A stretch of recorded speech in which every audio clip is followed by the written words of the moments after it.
నా ప్రాణం పోవాలి అని రాసిపెట్టున్న సమయం వస్తే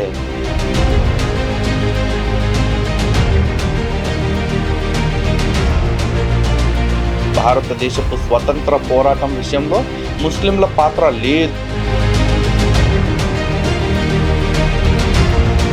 మాది ఏకేశ్వరోపాసన, నీది ఏక దేవతారాధన. కారణం ఏంటి అంటే హిందూ గ్రంథాల వెలుగులో మీ ప్రవక్త జీవితాన్ని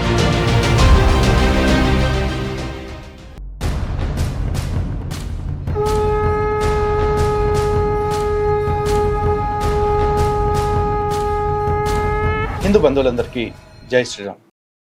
ఇంతకాలం ఒక సామెత విన్నప్పుడు డౌట్ ఉండేదండి.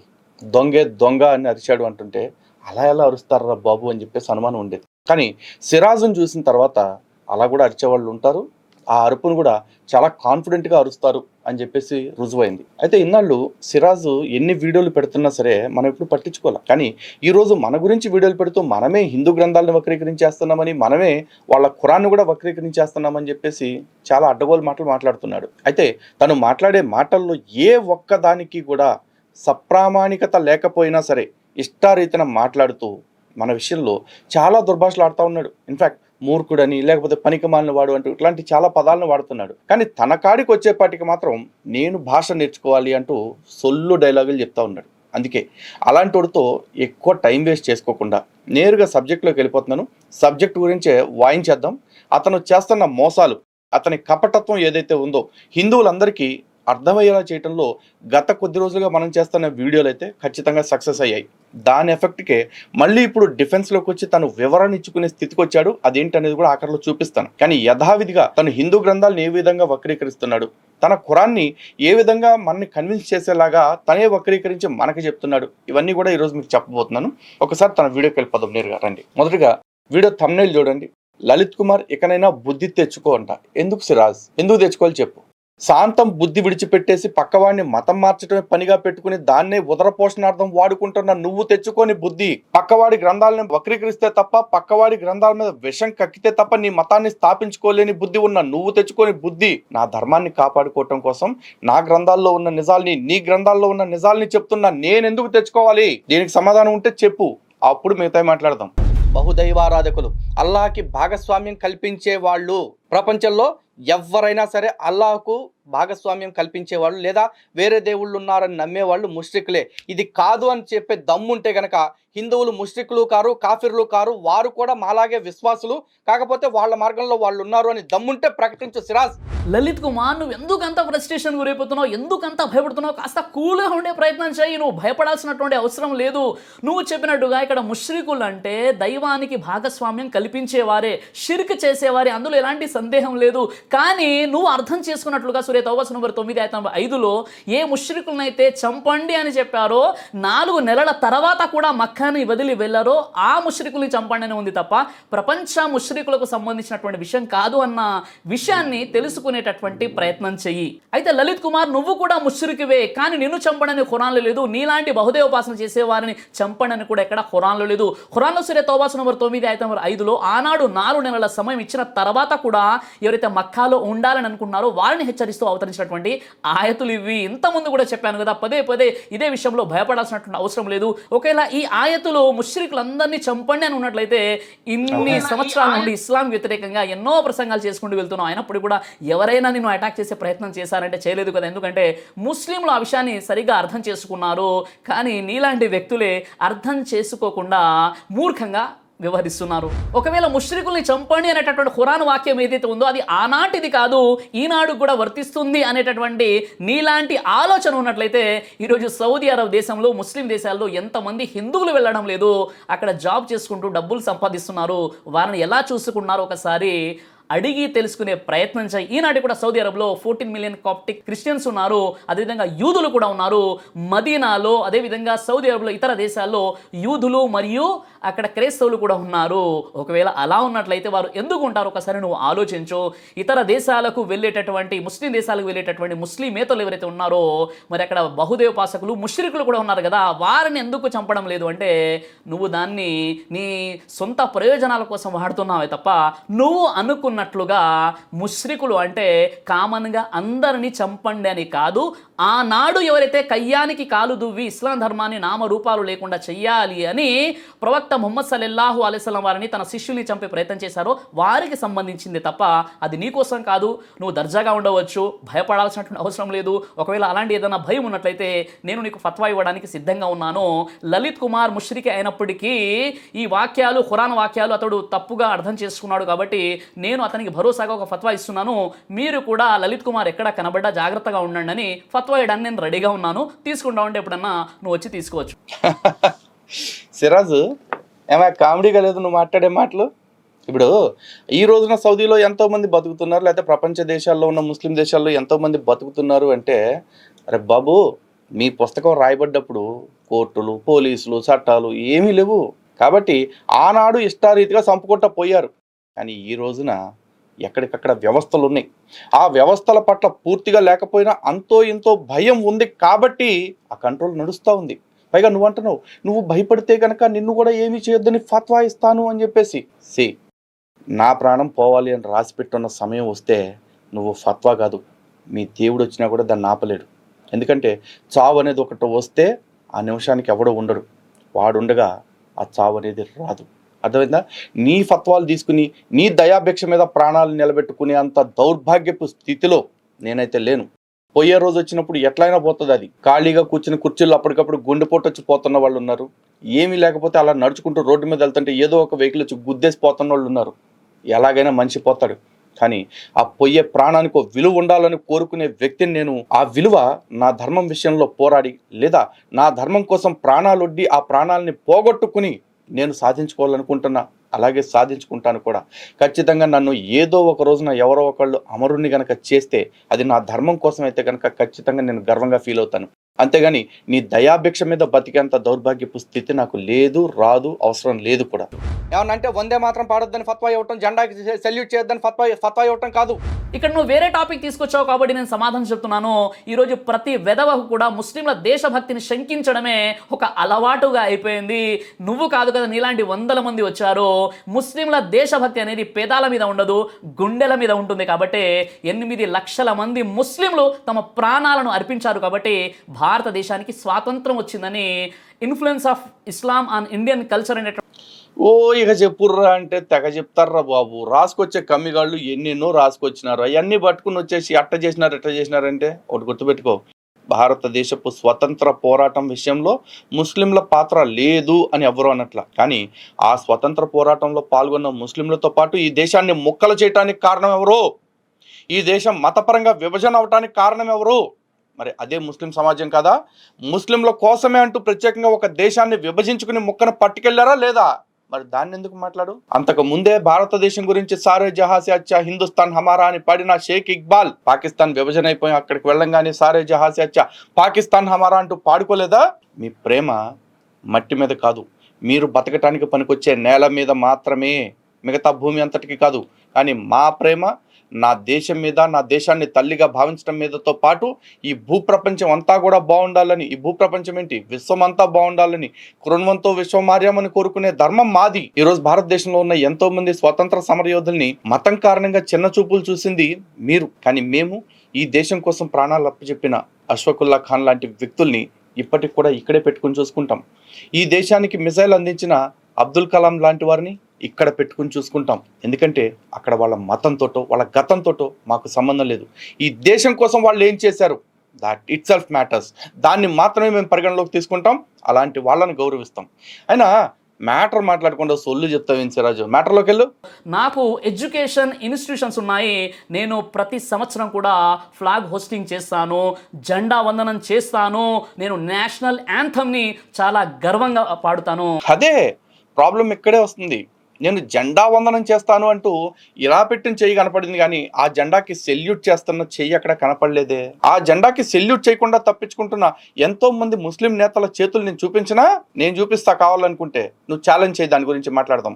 పైగా నేను నేషనల్ యాంథమ్ పాడతాను అంటున్నావు. జనగణమన పాడటంతో పాటు ఈ దేశపు స్వతంత్ర పోరాటానికి ఊపిరిలూదిన వందే మాత్రం నినాదాన్ని నువ్వు పాడగలవా? వందే మాత్ర గీతాన్ని నువ్వు పాడగలవా? లేదే. నీకు నాకు తేడా అది. దేశం విషయంలో, దేశమాత విషయంలో, దేశభక్తి విషయంలో నీకు నాకు ఉన్న తేడా ఏంటో తెలుసా? నాకు దేశము ధర్మము రెండు కళ్ళు, కానీ నీకు మతమా దేశమా, మజబ్ యా ముల్క్ అనే డిఫరెన్స్ కనుక అడిగితే నీకు మొట్టమొదట నీ మతమే ఇంపార్టెంట్, నీ దేవుడే నీకు ఇంపార్టెంట్, నీ ప్రవక్త నీకు ఇంపార్టెంట్, నీ గ్రంథం నీకు ఇంపార్టెంట్, నీ ప్రార్థనా మందిరం నీకు ఇంపార్టెంట్. కానీ నాకు ఈ దేశంలో ఉండే ప్రతి అణువు నా ప్రాణమే నిండి ఉంది. మాకు దేశానికి ధర్మానికి వ్యత్యాసం లేదు. దేశాన్ని కూడా తల్లిలా భావించమని మా ధర్మం మాకు నేర్పింది. అందుకే మేము ఈ భూమిని భూమాత అంటాం, నదుల్ని నదీమ తల్లులు అంటాం. అంతేకాదు ఇక్కడ చెట్టుని, పుట్టని, గట్టుని, మెట్టని, మెట్టుని అన్నిటిని మేము మొక్కుతాం. అది మా ధర్మం మాకు నేర్పుతుంది. అయితే ఇలాంటిది నీకు అర్థం కాక నువ్వు చాలా వక్రీకరణ మాటలు, చాలా వక్ర భాషలు ఈ వీడియోలో మాట్లాడు. అవేంటనేది కూడా ఇప్పుడు వాళ్ళందరికీ చూపిస్తా. లలిత్ కుమార్, నువ్వు తెలివిగా డైవర్ట్ చేసేటటువంటి ప్రయత్నం చేయకు. నువ్వు విశ్వాసి ఎలా అవుతావు? నువ్వు పక్క అవిశ్వాసి అవుతావు. ఎందుకంటే విశ్వాసం అంటే ఏంటి? ఒకే దైవాన్ని నమ్మిన వ్యక్తిని విశ్వాసి అంటారు, బహుదైవోపాసన చేసినటువంటి వ్యక్తిని బహుదైవోపాసకుడు అంటారు. అలా అని విశ్వాసి అవిశ్వాసిని చంపాలని ఎక్కడ లేదు, కానీ కొన్ని రూల్స్ ఉన్నాయి. ఆ రూల్స్ ప్రకారంగా జీవితం గడపండి అని ఇస్లాం ధర్మం తెలియజేస్తుంది. నువ్వు ఆర్య సమాజం దగ్గరికి వెళ్ళిపోయి నువ్వు బహుదైవోపాసన చేస్తా అంటే నీ స్వామి దయానంద సరస్వతి, ఆర్య సమాజ వ్యవస్థాపకులు, ఆర్య సమాజం వారు ఒప్పుకుంటారా? ఈ తొక్కల కంపారిజన్ మాత్రం నువ్వు మానవే. ఇప్పుడు ఏకేశ్వరోపాసనకి బహుదేవతారాధనకి నీకు తేడా తెలియదు. ఎందుకంటే నువ్వు దేవుణ్ణి ఒకే పేరుతో మొక్కుతున్నావు కాబట్టి అది ఏకేశ్వరోపాసన నువ్వు అనుకుంటున్నావు. కాదు, అది ఏకదేవతారాధన. ఎందుకంటే నువ్వు ఒక దేవతని నమ్మి ఆ దేవత పేరుతోటి, లేకపోతే ఆ దేవతకి చెప్పబడ్డ లక్షణాలతోటి ఆ దేవతను పూజిస్తున్నావు. కానీ మేము చేసేది సిసలైన ఏకేశ్వరోపాసన. మాది ఏకేశ్వరోపాసన, నీది ఏకదేవతారాధన. కారణం ఏమిటి అంటే మేము ఒకే దేవుణ్ణి నమ్ముతున్నాం, కానీ ఆ ఒక్క దేవుడే ఈ విశ్వమంతా వ్యాపించి ఉన్నాడు అని చెప్పి నమ్ముతున్నాం. ఈ విశ్వంలో ఉన్న ప్రతి అణువులో అనోరణీయాన్ మహితోర్ మహీయాన్ అని చెప్పేసి అణువులో అణువంతా, బ్రహ్మాండంలో బ్రహ్మాండమంతా నిండి ఉన్న ఆ స్వామిని మేము మొక్కుతా ఉన్నాం. అందుకే ఈ భగవంతుని విశ్వరూప సందర్శన యోగంలో మేము చూసాం. అంటే ఈ విశ్వమంతా నిండి ఉన్నది ఆయన రూపమే అన్న విషయాన్ని మేము అర్థం చేసుకున్నాం. మా భగవంతుడు మాకు అది అర్థమయ్యేలాగా చెప్పారు. కాబట్టి నీది ఏకేశ్వరోపాసన అని నువ్వు డబ్బా కొట్టుకోకు. మాది సిసలైన ఏకేశ్వరోపాసన, నీది ఏకదేవతారాధన. ఇది తేడా. అండ్ మోరోవర్ నువ్వు అంటున్నావు చూసావా, ఆర్య సమాజంలోకి వెళ్ళి నువ్వు బహుదేవతారాధన చేస్తే దయానందుడు ఊరుకుంటారా అని చెప్పేసి. నేను చెప్తున్నా, దయానందులు వారి సిద్ధాంతం ప్రకారం బహుదేవతారాధన ఆయన అంగీకరించకపోవచ్చు, కానీ ఈ బహుదేవతారాధకులు కనుక మన ఆర్య సమాజంలోకి వస్తే వాళ్ళని నరికేయండి, లేకపోతే వాళ్ళకు 10 రోజులు గడివించి ఆ 10 రోజుల తర్వాత వాళ్ళని చంపేయండి అని అయితే ఖచ్చితంగా చెప్పడు. ఒక్క దయానందుల వారే కాదు, శంకరాచార్యుల వారు, రామానుజాచార్యుల వారు, మధ్వాచార్యుల వారు, ఇంకా ఆచార్య పరంపరలో ఎంతమంది అయితే వచ్చారో వాళ్ళలో ఏ ఒక్కళ్ళు కూడా వీడు మన విధానం కాదు కాబట్టి ఆయన చంపేయండి అని చెప్పేసి ఏనాడు చెప్పలా. ఈవెన్ అద్వైతానికి, ద్వైతానికి, విశిష్టాద్వైతానికి మధ్య వైరుధ్యాలు ఉన్నా, లేకపోతే వైవిధ్యాలు ఉన్నా కూడా వాటన్నిటిని కూడా వాళ్ళు సమన్వయం చేసుకుంటూ వెళ్ళారు తప్ప వాడు మనవాడు కాబట్టి వాడిని కాపాడండి, వాడు మనవాడు కాదు కాబట్టి వాడిని నరికేయండి అని అక్కడ చెప్పలేదు. కానీ నువ్వు అసలు టాపిక్ విడిచిపెట్టేసి అడ్డమైన టాపిక్లోకి వెళ్ళి వక్రీకరణ చేస్తున్నావు. కానీ స్టిల్ నువ్వేమంటావంటే లలిత్ కుమార్ వక్రీకరణ చేస్తున్నాడు అని చెప్పేసి. నా వీడియో నీ వీడియో పక్కనే పెట్టి లేదా ఒకదాని తర్వాత ఒకటి ప్లే చేసుకుంటూ కంపేర్ చేసుకుంటే కట్ అండ్ క్లియర్గా అందరికీ అర్థమైపోతా ఉంది. కానీ నీ వీడియోలోకి వచ్చి కమెంట్లు పెట్టే మీ జాతి వాళ్ళని చూస్తూ ఉంటే నిజంగా సానుభూతి కలుగుతూ ఉంది. ఎందుకంటే ఈ దేశంలో పుట్టి ఈ దేశపు ధర్మం యొక్క భాగస్వాములు అవ్వాల్సిన వాళ్ళు అయ్యుండి వాళ్ళు మతాలు మారిపోయి, వీళ్ళంటే వీళ్ళే కాదు, వీళ్ళకు పూర్వీకులు ఎవరో ఉన్నారో వాళ్ళు ఆ మతాలు మారిపోయి సనాతన ధర్మాన్ని విడిచిపెట్టి దానిలోకి వెళ్ళిన వాళ్ళే. ఆ విషయం వాళ్ళలో చాలా మందికి తెలుసు కూడా. అయినా కూడా ఈ అబద్ధమే మాకు రుచిగా ఉంది కాబట్టి ఆ అబద్ధాన్నే మేము నమ్ముతాము అని బతుకుతున్నారు. చూసావా, దారుణం సిరాజ్. అలాంటి వాళ్ళందరినీ కూడా అలాంటి ట్రాన్స్లో ఉంచిన నీకు, నీలాంటి దావా ప్రచారకులందరికీ కూడా నిజంగా ఒక సెల్యూట్ వేసుకోవాలి. ఎవడైనా ఇస్లాంను కాదని, ఇక్కడ నేను రాయలా, ఇల్లే రాశారు, ఎవడైనా ఇస్లాంను కాదని వేరొక జీవన విధానాన్ని కోరుకుంటే అది అతని నుండి సుతరాము స్వీకరించబడదు. అతను పరలోకంలో ఘోరంగా నష్టపోతాడు. ఇస్లాం కాకుండా వేరే మతాన్ని స్వీకరిస్తే పరలోకంలో ఘోరంగా నష్టపోతాడంట. ఎందుకు నష్టపరచాలి? అందరినీ సృష్టించింది మీరేగా. మరప్పుడు ప్రపంచం మొత్తాన్ని పుట్టించడం ఇస్లాంలో పుట్టించొచ్చుగా, ఎందుకు పుట్టించట్లా? అయితే సూర్య ఆల్ ఇమ్రాన్ సూరా నంబర్ 3 ఆయత నంబర్ 85 ఏదైతే నువ్వు ఎటకారంగా మాట్లాడుతున్నావో ఆ ఆయత్కు సంబంధించినటువంటి పూర్వపురాలు ఏంటంటే ఒక మనిషికి సంబంధించినటువంటి పూర్తి విషయాలు తెలియజేసిన తర్వాత కూడా అతని వద్దకు సత్యం వచ్చిన తర్వాత కూడా ఎవరైతే ఇస్లాం ధర్మాన్ని అంటే ఏ ధర్మం అయితే ఆది నుండి ప్రవక్తలకు ఇవ్వబడుతుందో ఏకేశ్వరోపాసన, ఒకే సృష్టికర్తను ఆరాధించడం, ఆ ధర్మాన్ని ఆ ఏకైక దైవాన్ని కాదని ఎవరైతే జీతం గడుపుతున్నారో వారు నష్టపోతారు అన్న విషయం ఉంది. ఖురాన్ గురించి అయితే నువ్వు మాట్లాడుతున్నావు, కనీసం భగవద్గీతలో ఏముందో నీకు తెలుసా? నువ్వు చెప్పు. 18వ అధ్యాయం 66 శ్లోకంలో ఏముంది? సర్వధర్మాన్ పరిత్యజ మామేకం శరణం వ్రజ అహంత్వా సర్వ పాపేభ్యో మోక్ష ఇష్యామి మాశుచాహ. ఓ అర్జున, సమస్త ధర్మములను విడిచిపెట్టి నన్నొక్కడిని మాత్రమే శరణు పొందుము, అప్పుడు నిన్ను సర్వ పాపముల నుండి నేను లెస్సగా విముక్తి చేసేదను అని గీతాలో ఉంది కదా. చెప్పు. ధర్మములను పరిత్యజ విడిచిపెట్టి మాం ఏకం నన్ను ఒక్కడిని మాత్రమే శరణం వ్రజ శరణు పొందుము, అహం నేను త్వా నిన్ను సర్వ పాపేభ్యో సమస్త పాపము నుండి మోక్ష ఇష్యామి మాశుచాహ, నేను సమస్త పాపము నుండి నువ్వు విడిపించదను. ఎప్పుడు? మాం ఏకం నన్ను ఒక్కడినే శరణు పొందుము అని ఎందుకుంది? బహుదేవ ఆరాధన గురించి ఇక్కడ ఎందుకు లేదంటే, లేదు సిరాజ్ దాని కంటెక్స్ట్ వేరు అని ఏదో కథలు చెప్తుంటావు కదా. ఇలాంటి కంటెక్స్టే అవుట్ ఆఫ్ కంటెక్స్ట్గా నువ్వు తీసుకొని ఖురాన్పై బురద జల్లే ప్రయత్నం చేస్తున్నావు. కనీసం భగవద్గీతను ఒక్కసారైనా చదివావో లేదో నాకైతే తెలియదు. నీకు ఏ పాట తెలుసో నాకు తెలుసులే, కానీ నీకు ఒక విషయం అర్థం కావట్లా. కాంటెక్స్ట్ అని చెప్పి మాట్లాడుతున్నావు. మరి ఇక్కడ 18వ అధ్యాయం 66వ శ్లోకంలో కృష్ణ పరమాత్మ చెప్పిన ధర్మాలు ఏమిటి నీకు తెలియదు. ఎందుకంటే ధర్మాలు ఎన్ని రకాలో తెలియదు. వ్యక్తి ధర్మాలు, సామాజిక ధర్మాలు, వ్యవహారిక ధర్మాలు, ప్రవృత్తి ధర్మాలు, నివృత్తి ధర్మాలు ఎన్నో ఉంటాయి. అవి ఏవి తెలుసుకోకుండా సర్వధర్మాన్ అంటే అన్ని విడిచిపెట్టేమన్నాడని చెప్పేసి చెప్తున్నావు. కానీ ఇక్కడ నీ కోసం కాకపోయినా చూసే నా హిందూ బంధువులకు అర్థం కావాలిగా. చాలా మందికి ఏమిటంటే పరమాత్ముడి విషయంలో 2 రకాల ఆలోచనలు కలిగి ఉంటారు. కాకపోతే ఒకటి మాత్రం క్లియర్, మనిషి ఏదైనా కష్టపడి పని చేసినప్పుడు ఏదైనా ఫలితం వస్తే అది సక్సెస్ఫుల్గా వచ్చిందనుకో, అబ్బో చాలా కష్టపడ్డానండి, అసలు 2 రోజులు తినాల్సింది 1 రోజే తిన్నానండి, 2 పూటలు తినేది 1 పూటే తిన్నానండి, అసలు ఒళ్ళు హోనం అయిపోయిందండి, నేను అంత కష్టపడ్డానండి అని చించుకుంటాడు. అదే కర్మగాలి ఫెయిల్ అయితే నేను పెట్టాల్సినంత ఎఫర్ట్స్ పెట్టలేదు అని ఎవడు అనుకోడు. వాడు ఏమనుకుంటాడు, అయ్యో నాకు కాలం కలిసి రాలేదండి, భగవంతుడు నన్ను కరుణించట్లేదండి, దేవుడు నా పక్షాన్ని ఉండట్లేదండి అని నింద మొత్తం కాలం మీదో భగవంతుడి మీద వేసేసి తప్పించుకునే ప్రయత్నం చేస్తూ ఉంటాడు. కానీ పరమాత్ముడు ఏం చెప్తున్నారంటే, నీ పని నువ్వు చేయి, అది కలిసి వచ్చినా కలిసి రాకున్నా, అది సక్సెస్ అయినా ఫెయిల్ అయినా సరే సమస్తం యొక్క ఫలితాన్ని నాకే అర్పించు. అంటే సక్సెస్ అయితే కూడా కృష్ణార్పణం అనుకో, ఫెయిల్ అయితే కూడా కృష్ణార్పణం అనుకో, ఏదైనా సరే పూర్తిగా భగవంతుడికి శరణాగతి చేసి నా పని నేను సిన్సియర్గా చేశాను అని చెప్పి అనుకుంటూ నీ పని నువ్వు సిన్సియర్గా చేయి. అండ్ అది కూడా నిష్కామ కర్మ. భగవద్గీత ఎన్నిసార్లు చదివావు అన్నది కాదు, ఎంత అర్థం చేసుకున్నావు అనేది ఇంపార్టెంట్. భగవద్గీత ఆశాంతం స్వామి చెప్పింది కర్తవ్య పాలన, నిష్కామ కర్మ, వీటి గురించే చెప్పారు. అది అర్థం చేసుకున్నాం కాబట్టి మేము ఇంకా సనాతన ధర్మంలో ఉంటూ ఇలా బ్రతికేస్తా ఉన్నాం చక్కగా. కానీ ఇది అర్థం చేసుకోలేని కొంతమంది ఏం చేస్తున్నారంటే మతం మారిపోయి అక్కడికి వెళ్ళిపోయి నా మతం కానివాడు ఎవడున్నాడు అని ఎక్కడ చంపాలి, ఎప్పుడు కొట్టాలి, ఎక్కడ వాడిని హింస పెట్టాలి అని ఆలోచిస్తూ ఉన్నారనమాట. మాకు అట్లాంటి టార్గెట్లు ఏమీ లేవా, మాకంతా ఒకటే. మొన్న చెప్పా, మళ్ళా చెప్తున్నా, సనాతన ధర్మం is all about be good do good. గీతాశాస్త్రం 7వ అధ్యాయం 17వ శ్లోకంలోని ఏక భక్తిర్ విశిష్యతే, ఒక్క పరమాత్మ యందే భక్తి గల జ్ఞాని మాత్రమే శ్రేష్ఠుడగుచున్నాడు. ఒకే సృష్టికర్తపై భక్తి కలిగిన వాడే శ్రేష్ఠుడవుతే బహుదేవోపాసకులు ఏమైపోతారు? వాళ్ళు ఏదోటి అవుతారు. కానీ నీకు అక్కడ ఏకభక్తిర్ విశిష్యతే అని చెప్పేసి శ్లోకంలో మొదటి భాగం వదిలేసి సెకండ్ భాగం మాత్రమే తీసుకున్నావు. అది కూడా ఒక్క పదం మాత్రం ఎందుకు తీసుకున్నావు సిరాజు? దానికంటే ముందే స్వామి ఇంకో మాట చెప్పారు కదా, తేషాం జ్ఞాని నిత్యయుక్త అని చెప్పేసి చెప్పారు. అంటే ఎవడైతే నన్ను జ్ఞానముతో చేరుకునే ప్రయత్నం చేస్తాడో, ఎవడైతే నన్ను జ్ఞానముతో ఆరాధిస్తాడో అని చెప్పారే, మరి ఆ మాట ఎందుకు వదిలేసావు? జ్ఞానం విషయంలో కూడా కదా నువ్వు పరిగణలోకి తీసుకోవాల్సింది. ఓహో, ఈ సెకండ్ లైన్ మాత్రమే నీకు నీ మతానికి పనికొచ్చే లైన్ లాగా సింక్ అయింది కాబట్టి. అంతేగా, హిందువులు అర్థం చేసుకోండి. ఇప్పటికైనా ఇలాంటి వాళ్ళు వచ్చి మన వినాయక మండపాల్లోనూ నవరాత్రి మండపాల్లోనూ కూర్చునేసి ఓ రా అని చెప్పేసి ప్రవచనాలు చెప్తుంటే మనం మాత్రం చెవులు అప్పగిచ్చేసి అలా కూర్చుని సొల్లంతా ఇనుకుంటా బతికేద్దామా? వాళ్ళు చెప్పే సొల్లంతా ఇట్లాగే ఉంటుంది. పైగా ఈ మధ్య అంటున్నాడు లలిత్ కుమార్ వక్రీకరించేస్తున్నాడు అని చెప్పేసి అన్నాడు. సిరాజు అసలు మొట్టమొదట హిందూ గ్రంథాల్లోకి లేకపోతే హిందువుల దగ్గరకు వచ్చేసి మీ భవిష్య పురాణంలో మా మొహమ్మద్ గురించి ఉంది, లేకపోతే మీ పుస్తకాల్లో మా దేవుడి గురించి ఉంది అంటూ సొల్లు చెప్పింది అప్పుడు.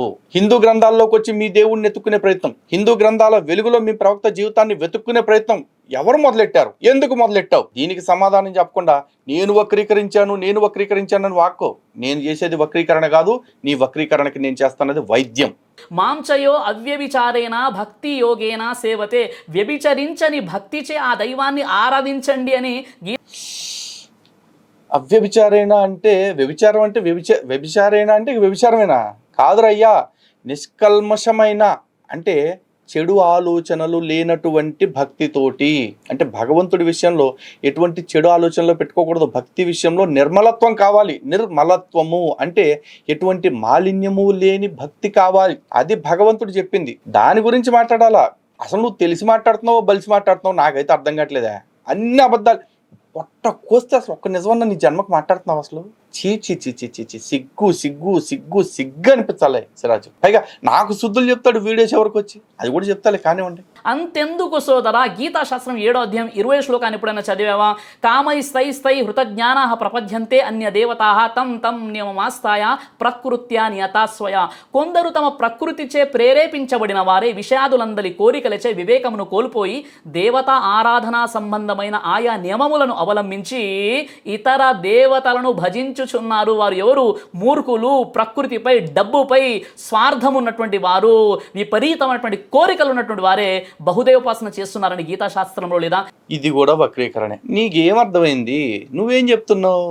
అక్కడ పరమాత్మ అన్యదేవతారాధన చేస్తున్న వాళ్ళ గురించి చెప్పిన మాట వాస్తవమే. కానీ అన్యదేవతల్ని చేసే వాళ్ళని చంపేయండి, వాళ్ళు మూర్ఖులు, నికృష్టులు, నీచులు అని ఆయన చెప్పలా. పైగా ఆ పరమాత్మే అదే భగవద్గీతలోనే ఏదేమాం ప్రపద్యంతే తాం తదైవ భజామ్యహం మమ వర్త్మాను వర్తంతే మనుష్యాః పార్థ సర్వశః అని. అర్జున, ఎవరు నన్ను ఏ ఏ రూపాల్లో తెలియగోరుచున్నారో నేను వాళ్ళని ఆయా రూపాల్లో అనుగ్రహిస్తున్నాను అని ఆయనే చెప్పారు కదా, మరి నువ్వు దాన్ని ఎందుకు తీసుకోవట్లా? అంటే నీకు కావాల్సింది మాత్రమే ప్రతిసారి పట్టుకుంటావు. మా హిందువులు ఎన్నపూసల్లాగా వింటారు కాబట్టి వాళ్ళ చెవుల్లో పూలు ఇట్టుకుంటే బతికేస్తున్నావు. ఇలా ఎదటోడు మంచితనం మీద బతికేయటానికి కూడా కాస్త సిగ్గు అనిపించలే? ఇలా కొన్ని వందల వాక్యాలు, వందల శ్లోకాలు నేను చూపించగలుగుతాను. అనవసరంగా ఇలా వక్రీకరిస్తే వందలు వేలేంటి లక్షలు కూడా చూపిస్తావు నువ్వు. కానీ వాస్తవాలు ఏంటి అని అర్థం చేసుకుని ఈ రోజన్నా మాట్లాడే ప్రయత్నం చేస్తున్నావా?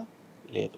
నీవు ధర్మాన్ని, ఇస్లాం ధర్మాన్ని, అందులో ఉన్నటువంటి వాక్యాలను అనవసరంగా నువ్వు ఖురాను వాక్యాలను వక్రీకరించి, సరే ఇన్నిసార్లు ధర్మాన్ని, ఇస్లాం ధర్మాన్ని అంటున్నావు కాబట్టి అసలు ధర్మం అంటే ఏమిటి అనేది ఇస్లాం ప్రకారం నువ్వు చెప్పగలవా? నీ మత గ్రంథం ప్రకారం చెప్పలేవు. కానీ చెప్పమంటే మాత్రం చెప్పేస్తావు. పదాలు బాగున్నాయి కదా అని ప్రతిదీ వాడేసుకోవటం మాత్రం బాగా అలవాటు అయిపోయింది. నిజంగా నీకు దమ్ము ధైర్యం ఉంటే నా దగ్గర ఉన్నటువంటి ఈ గ్రంథాల గురించి మాట్లాడు. పరలోకంలో ఘోరంగా నష్టపోతాడంట. ఎందుకు నష్టపరచాలి? అందరినీ సృష్టించింది మీరేగా. మరప్పుడు ప్రపంచం మొత్తాన్ని పుట్టించటం ఇస్లాంలో పుట్టించొచ్చుగా. ఎందుకు పుట్టించట్లా? పుట్టించి వాడిని వేరే మతాల్లో, వేరే కులాల్లో, వేరే ప్రాంతాల్లో, వేరే భాషల్లో, వేరే ఆచారాల్లో పుట్టించడం ఎందుకు? వాడిని నరకంలో వేస్తాను, పరలోకంలో వేస్తాను బెదిరించడం ఎందుకు? అందరిని పుట్టించిన వాడు దేవుడే అయినప్పుడు ఆయన నమ్మని వారు పరలోకంలో ఘోరంగా నష్టపడిపోతాడని దీర్ఘాలు తీస్తూ నువ్వు మాట్లాడుతున్నావు కదా. మరి యజుర్వేదంలో ఉన్న మంత్రం ఏంటో నీకు తెలియదా? అంధాతమా ప్రవిశంతి అసంభూతి ముపాసతే తతో భూయ ఇవతే తమోయ ఊ సంభుత్యాగం వ్రతాః. ఆ యొక్క శ్లోకం ఎప్పుడైనా, ఆ యొక్క మంత్రం ఎప్పుడైనా తెలుసుకునే ప్రయత్నం చేశారా? వారు గాఢాంధకారమైనటువంటి నరకానికి వెళుతారు. బాగుంది సిరాజు, గాఢాంధకారం గురించి బాగానే చెప్పావు. కానీ కాకపోతే అక్కడ రాసిన తాత్పర్యంలో మొదటి 3 లైన్లు మాత్రమే ఎందుకు చదివావు? ఆ తర్వాత మిగతా లైన్లు కూడా నువ్వు చదవాలి కదా.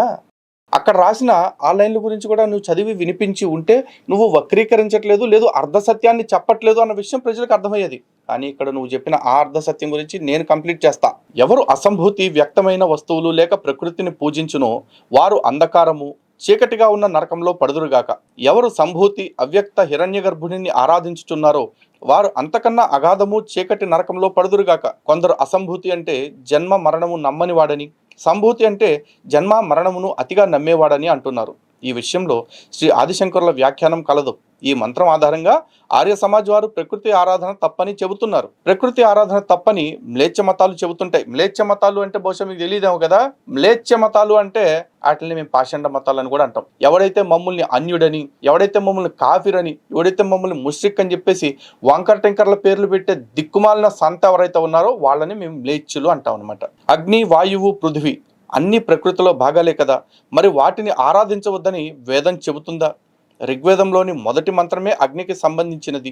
వేదాన్ని వేదం ఖండించుకుంటుందా? సాధ్యం కాదు. ఈ మంత్రం అర్థం కావాలంటే ఈ అధ్యాయం సారాంశం మొత్తాన్ని అర్థం చేసుకోవాలి. మరి 40వ అధ్యాయం మొత్తాన్ని చదవాలి, అర్థం చేసుకోవాలని చెప్పిన ఆ వ్యాఖ్యానకర్త యొక్క వ్యాఖ్యానాన్ని తీసుకోకుండా నీ పాటికి నువ్వు ఒక 3 లైన్లు మాత్రమే తీసుకుని ఎందుకు మాట్లాడేవా? ఎందుకంటే హిందువుల్ని కన్ఫ్యూజ్ చేయడానికి, నీ వాళ్ళ దగ్గరికి నువ్వు నిరూపించుకుని పగలు తీసేసాను అనిపించుకోవటానికి ఈ మాత్రం చాలు.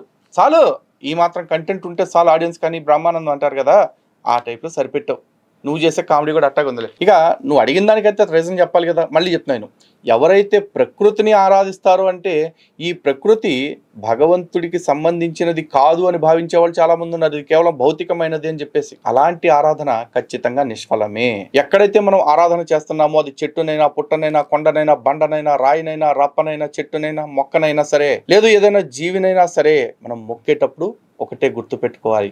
సమం సర్వేషు భూతేషు తిష్టంతి పరమేశ్వరం అని భగవద్గీతలో స్వామి ఏదైతే చెప్పారో అలా ప్రతి దానిలోనూ పరమేశ్వరుడు స్థితమై ఉన్నాడు, ప్రతి అణువులోనూ పరమాత్ముడు ఉన్నాడు అని నమ్మే వాళ్ళు ఎవరైతే ఉన్నారో వాళ్ళని ఎటువంటి మాయ కమ్మదు.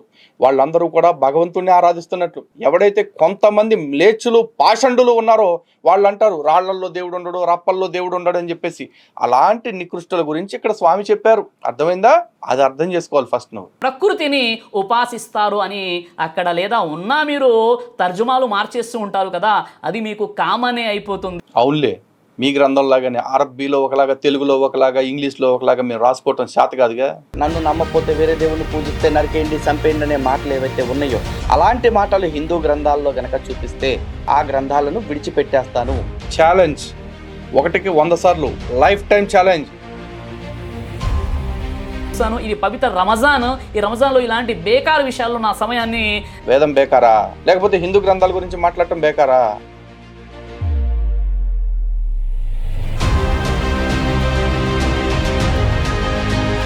ఇంగ్లీష్లో కూడా నేను స్క్రీన్ షాట్ పెడతాను, తప్పనిసరిగా మీరు చదవండి. ఆహా, అంటే అది ఇంగ్లీష్ అయినా హిందీ అయినా నీ గ్రంథంలోనే సూరా 23 ఆయత్ 5, 6, అదేవిధంగా సూరా 70 ఆయత్ 29, 30లో చెప్పినట్టు సనాతన గ్రంథాల కాలి కోటి డిబేట్ చేసేటటువంటి ధైర్యం మీ వద్ద ఉందా? ఛాలెంజ్. ఈ మాట కమిట్ అయ్యి ఉండు సిరాజ్.